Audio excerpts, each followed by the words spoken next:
Ndabaye ikaze mu gano cy'amasengesho musizura mwene so Habimana Jibril kuko tubivugana ugutinya Imana. Mbega uri kurankira no munsi uratinya Imana? Ndiko ndavuga gutinya, se ndavuga ubwoba, kugirira ubwoba Imana. Oya, cyangwa kugira ubwoba, kugira ubwoba. Oya, ndiko ndavuga kugira igitinyo, ndiko ndavuga kuyubaha, ndiko ndavuga kuyikunda, ndiko ndavuga kwicirira bugufi. Nimba umutima wawe guca bugufi kuri umutima wawe uri imbere y'Imana canke mu buzima busanzwe uri kugendana n'Imana, utegerezwa kugira ico gitinyiro c'Imana, canke utegerezwa gutinya Imana. Abantu benshi gituma bakora ivyaha ni kubera ko atagutinya Imana muri bo. Dusomye muri Luka igice ca 18, Luka igice ca 18 umurongo wa mbere. Luka igice ca 18 dore ku murongo wa mbere. Bibiri tubwira ngo ni umugani w'umucamanza agabitanye. Bibiri tubwira ngo abacira umugani wo kubigisha ko bakwiye guhora basenga ntibarambirwe. Arababwira ati, mu gisagara habaye umucamanza adatinya Imana, ntagire udusoni ku bantu.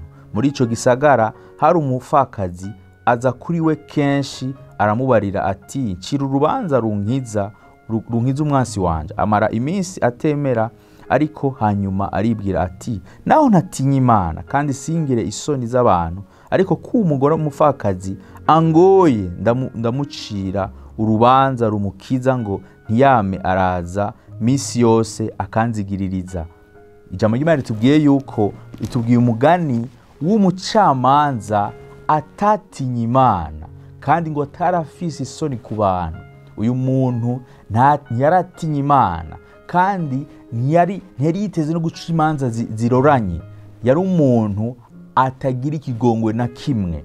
Rero abantu benshi hari abantu benshi bakijijwe bameze nk'uyu muntu, badatinya Imana, batanifuza no kuyitinya, batanifuza no kuyikorera ivyigomba, batanifuza no kuyumvira. Uno mugabo yari umucamanza, mugabo ngo adatinya Imana. Bisigura yuko ugudatinya Imana kwiwe vyaratuma agera ahantu akarenganya abantu, akarya ibiturire, bigatuma arenganya abantu. Bibiri tubwire yuko uyu mugabo ngo nta gutinya Imana ko ari mu buzima bwiwe. Nkuko twabivuze teme n'umuzi igira gatatu ivuga ngo gutinya Imana nukuyumvira. Biragoye ko wumvira Imana udatinya Imana. Uno mucamanza igituma byamugora no kumva ijwi y'Imana ni kubera ko atatinya Imana. Ariko araca imanza, ntiyavuga ngo ibi bintu ndiko ndaca imanza, ndiko ndazica kubw'iwanje, ndiko ndabica kubw'Imana. Ijambo ry'Imana ritubwira ngo ivyo mukora vyose mukore nk'ababikorera Imana. Uno mucamanza ntiyaca imanza nk'uwo karazicirira Imana, yariko abikora uko agomba. Mu mutima wiwe nta gitinyiro cari kirimwo, mu yandi majambo ntivyari bikunda ko yumvira Imana. Rero wowe kurankira uno munsi ico Imana ikaraguhamagarira, ikoguhamagarira gutinya Imana bizogushoboza kuyumvira. Mu yandi majambo, iyo umuntu atinya Imana ayicira bugufi, ayiha umwanya, arendera umwanya wo kuyumva. Rero udatinya Imana ntusenga, uguma muhira, wirirwa mu kabare, wirirwa mu buhumbu. Rero uri muri ubwo buzima biragoye ko wumva Imana. Wowe uri kurankira uno munsi ico Imana irashaka kugarukana igitinyiro mu mutima wawe. Reka dusome umusiguzi, dusome umusiguzi igice ca 12 ku murongo wa 13 gushika ku murongo wa 14. Aravuga ngo vyose vyarumviswe, indunduro yavyo niyi: wubahe Imana, witondere ivyagezwe nayo, kuko ivyo ari vyo bibereye gose umuntu wese. Bibiri tubwira ngo wubahe Imana, witondere ivyagezwe nayo kuko ari byo bibereye umuntu wese. Mu yandi majambo, umuntu wese aberewe no kubaha Imana. Wowe kurangura uno munsi icyo Imana yifuza, ikeneye ko uyubaha. Mu kuyubaha naho uyubaha ukoresheje iki jambo ry'Imana rivuga. Icyo Imana kiravuga nawe muri uwo munsi, uno munsi canke ukurasenga cyangwa ubuzima busanzwe. Abantu benshi bari mu vyaha, barahevye Imana kubera ko bibagora kumvira Imana. Ntushobora kumvira Imana utayiha umwanya. Ntushobora kumvira Imana igihe utayiciriye bugufi. Ntushobora kumvira Imana igihe utayubaha. Ntushobora gukumvira Imana igihe utagitinyiro cyayo kiri mu buzima bw'iwawe. Wibaza ko uruta Imana, wibaza yuko Imana itabaho. Icyo gitinyiro kitari mu buzima bw'iwawe, biragoye cyane kuyumvira, biragoye cyane gukora ibyo igomba. Nababwiye ujya mu camanza, byari bigoye cyane gukora ibyo Imana igomba. Kubera iki? Kubera ko ngo ntiyatinya Imana. Mu yandi majambo, naho Imana yari kuvuga ntiyari kuyumvira. Mu yandi majambo, ntiyarazi kumva Imana kubera ko atavyo ashaka, kandi kubera ko atagitinyira afise mu buzima bwiwe. Ngo ntiyatinya Imana, kandi ngo nta n'isoni z'abantu yari afise. Wowe kurangura uno munsi icyo Imana kiraguhamagarira, gusubira kugira igitinyiro cy'Imana. Ushobora kuba uri umutoza kori, ukaba uri kurarenganya abantu nk'uyu mucamanza, cyangwa usanga uri umucamanza uri kurarenganya abantu, ubeshera abantu, kandi wari ukwiye kubacira imanza ziroranye. Reka Imana ishire mu mutima wawe igitinyiro. Reka Imana ishire mu mutima wawe ukuyitinya, ukuyubaha. Kuko uwubaha Imana arayumvira. Uwubaha Imana biroroshe yuko akora ibiroranye. Wowe kurangura uno munsi ivy'Imana ikuronderako. Reka dusome gusura mu Vyagezwe igice c'10 umurongo wa 12 havuga ngo none rero yemwe Abisirayeli, mbega hari kindi Uhoraho Imana yanyu agomba atari ukuyubaha no kugendera mu nzira ziwe zose, no kumukunda no kumukorera n'imitima yanyu yose n'ubugingo bwanyu bwose. Ngo nta kindi Imana ituronderako atari ukuyubaha. Uko kuyubaha kuzodushoboza kuyumvira. Uko kuyumvira nako ni kugendera mu nzira zayo. Wowe kurangura uno munsi utayubaha, bizokugora kugendera mu nzira zayo, bizokugora no kuyikunda. Kuko ntushobora gukunda umuntu utamuha umwanya, ntushobora gukunda umuntu utamwumviriza. Birivuga ngo ukwizera kuzana no kumva. Kugira ngo Imana uyikunde, wategezwa kumva amajambo yayo. Wategezwa amajambo yayo n'iri jambo ry'Imana. Utariho umwanya, biragoye yuko uzoyumvira, biragoye yuko uzokora ibyo igomba. Uzomera nk'ujya mu camanza w'igipfu, kuko mu mutima wiwe atagutinya Imana ko ari kuri muri we. Ndizeye ko amajambo kuyanda gushika yandizeye ko watahuye yuko ugutinya Imana kushobora kukuzanira ukumvira Imana. Imana nifuza gukora ibyo ugomba, nifuza kuja aho ugomba, nifuza ko ubaho nk'uko ugomba kubaho. Ariko Imana yashaka yuko ugenda uko igomba kugenda. Ibyo navyo n'ahandi biba bitangurana no kuyitinya, no kugira ico gitinyiro. Kugira ico gitinyiro, kuyitinya, kuyubaha, nivyo bizozana ukuyumvira. Kuyubaha uzokumva amajambo yayo, kuyubaha uzokumva ivyo ikubwiye. Igituma abantu benshi bakora ivyo bagomba nikora ko mu mitima yabo nta gitinyiro kiriyo. Igihe atagitinyiro kiriyo, biragoye kumva umuntu ariko araguhanura, biragoye kumva mpwemwera ariko aravugana nawe. Kora ko mu mutima wawe uba wuzuye ubugararizo.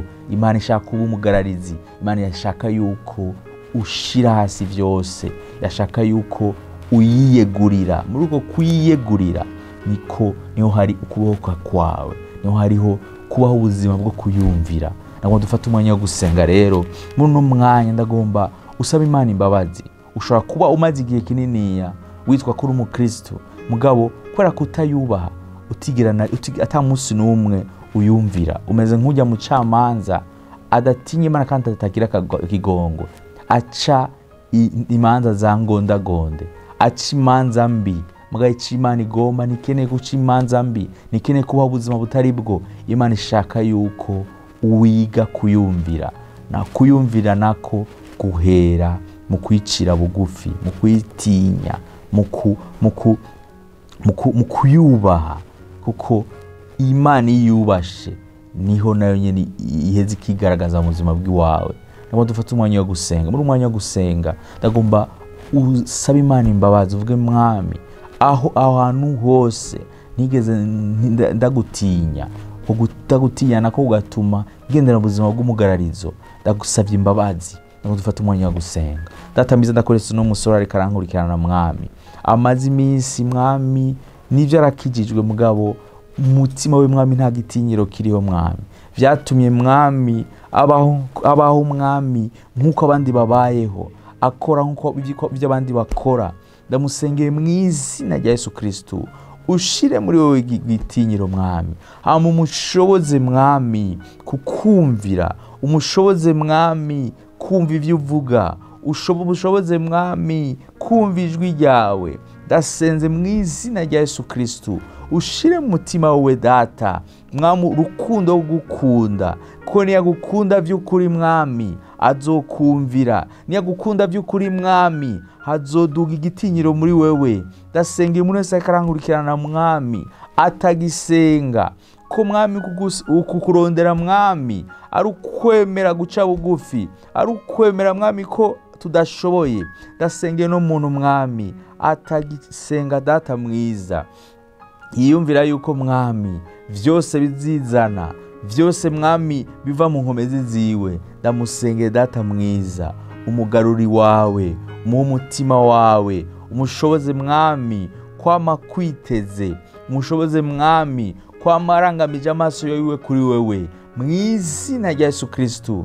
Ntamere Mwami ujya mu camanza w'igipfu atatinya Imana. Ndasenze Data mwiza, igitinyiro cawe Mwami gifata umuntu wese akarankurikirana Mwami, mu izina rya Yesu Kristo. Atangure Mwami kugira igitinyiro cawe Mwami, amere nk'umuntu ariko arakora ikibazo Mwami, afise umuntu ariko aramusurveya Data Mwami, abazi neza ko ari umuntu ariko aramusurveya Data.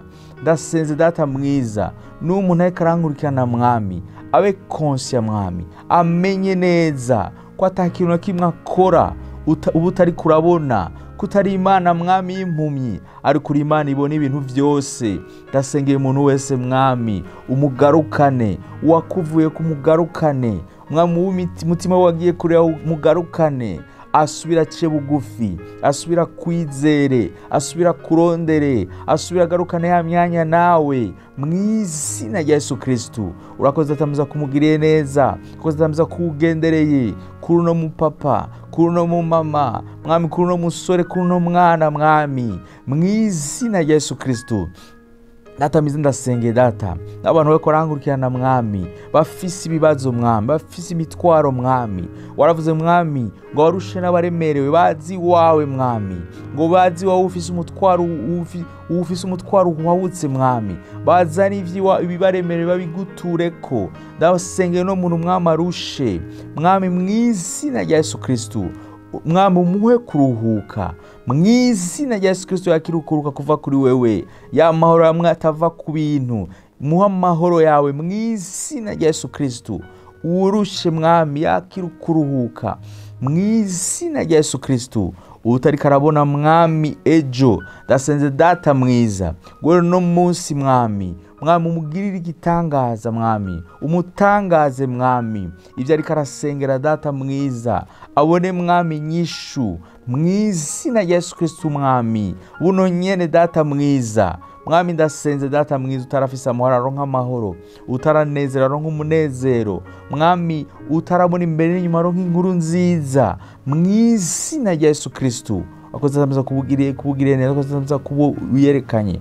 Ndasengeye mwami n'umuntu ariko arankurikirana mwami agwaye, uri mu gusaswa mwami agwaye akanye, umunwa uri kararibwa umutwe, umugenderera hari yakira gukira mu izina rya Yesu Kristo. Mwami ubabara ahantu hose yakira gukira mu izina rya Yesu Kristo. Ufise uburibwe mwami mu nda, mu mugongo, mu maguru, mu mutwe yakira gukira mu izina rya Yesu Kristo. Mwami ijambo ryawe ravuga mwami kumishago yadukijije ingwara data. Ndasenze data mwiza umuntu wese yakira gukira, ugwaye ibivyimba ku maguru, ugwaye ibivyimba ahantu hose mu nda, mu mutwe yakira gukira, ugwaye sida, ugwaye diabete, ugwaye hepatite yakira gukira mu izina rya stoma yakira gukira, ugwaye foie yakira gukira, ugwaye ikintu cyose yakira gukira. Kuko Imana ikiza, Imana ibohora, kuko data mwiza kubugendereye, kuko data mwiza kubohoye, kuko data mwiza ko wagwaye ingwara ziswa kuzidakira ubakijije, ubagendereye mwami. Kubari mwami bagwaye amavesi bakire gukira mwami, abo mwami batagira inkomezi z'amaguru n'amaboko bakire gukira mu izina rya Yesu Kristo. Ndasenge n'abantu ko barankurikirana mwami bafise ibibazo mwami, bababwiye ko bidashoboka, ijambo ryawe ngo bidashobokera abantu babo birashoboka. Ndasenze data mwiza bakire gukira mu izina rya Yesu Kristo, bagendererwe nawe. Ndabise ndavizera mu izina rya Yesu Kristo. Amen, amen, amen. Ndizere ko uno mwanya wabaye umwanya mwiza, umwanya w'amasengesho n'umwanya w'ijambo ry'Imana.